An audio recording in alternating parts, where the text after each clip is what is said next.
We guide you through how to unblock numbers on your iPhone. So the first thing you need to do is to open your settings app and scroll down until you find phone. Then tap it. Next, look for block contacts and tap to open the list of numbers you previously blocked. Here, you'll see all blocked numbers. To unblock one, simply tap Edit on the top right corner, then press the red minus icon beside the number you want to unblock and tap Unblock. If you prefer a faster way, you can also swipe left on the number and tap Unblock.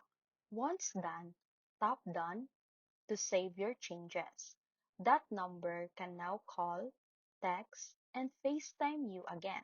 If you're trying to unblock messages specifically, you can go back to Settings, tap Messages, then Block Contacts, and follow the same steps. Always double check the number before removing it to avoid unwanted calls.